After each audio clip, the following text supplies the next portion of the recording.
Et si l'Afrique n'était qu'un seul pays ?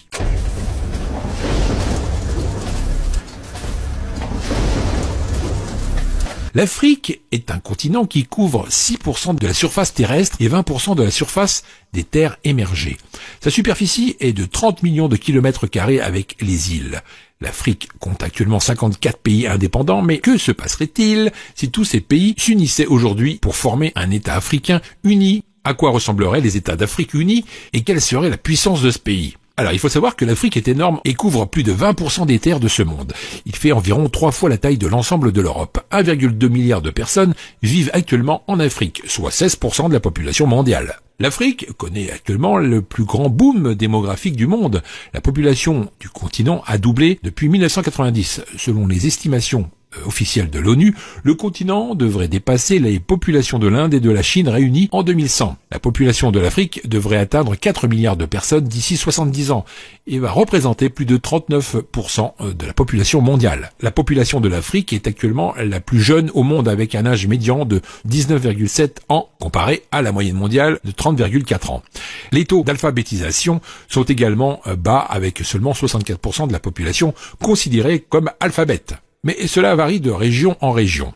En Libye, par exemple, le taux d'alphabétisation est très élevé, environ 84,2%, alors qu'au Soudan du Sud, il est très bas, puisqu'il n'atteint que 27% seulement. Les taux d'infection par le VIH sur le continent constitueraient également un défi majeur pour l'Afrique unie, car 11% de la population de l'Afrique subsaharienne est actuellement infectée par la maladie. En plus de ces défis, les États africains seraient également confrontés à l'extrême diversité du continent. L'Afrique est le continent le plus linguistiquement et ethniquement diversifié de la planète, où l'on parle plus de 3000 langues. L'Afrique est l'endroit le plus multilingue au monde, où beaucoup parlent au moins 2 langues africaines, et une langue européenne également supplémentaire.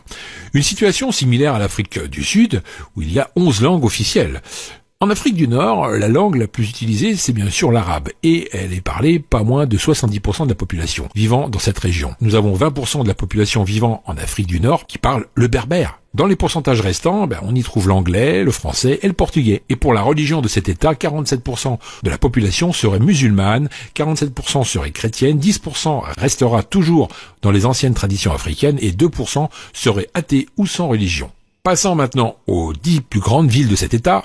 La plus grosse ville serait sans doute le Caire, avec une population estimée à 23 millions d'habitants, et en deuxième place, le Lagos, avec 22,9 millions. Ensuite, nous avons le Gauteng, avec 13 millions, puis Kinshasa, avec 12 millions, Nairobi, avec 8 millions, Luanda, 7,9 millions, Alger, 7,8 millions, Khartoum, 7,3 millions, Ibadan, 7,7 millions, et en 10e place, Dar es Salaam, avec 5,6 millions d'habitants. En ce qui concerne la puissance militaire de cet État, alors là, c'est du lourd, mes amis. L'État africain uni pourrait aligner plus de 5 millions de soldats. Elle pourrait avoir également 7 millions de réservistes.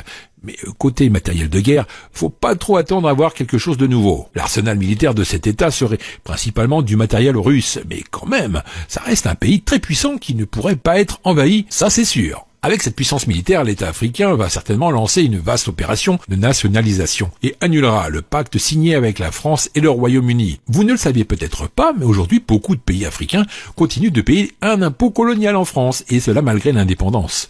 14 pays africains sont obligés par la France, à travers le pacte colonial, de mettre 85% de leurs réserves à la Banque centrale de la France, à savoir le Bénin, le Burkina Faso, la Guinée-Bissau, la Côte d'Ivoire, le Mali, le Niger, le Sénégal, le Togo, le Cameroun, la République centrafricaine, le Tchad, la République du Congo, la Guinée équatoriale et le Gabon. Enfin, sachez que la France ne leur permet d'accéder qu'à seulement 15% de leur argent par an. S'ils ont besoin de plus, les pays africains doivent emprunter. En ce qui concerne les richesses naturelles de cet État, il y a de quoi remplir les poches de tous les habitants de ce grand pays. En effet, l'Afrique détient 90% des ressources naturelles de platinium, 50% des ressources d'or, 50% des ressources de diamants et 33% des ressources d'uranium.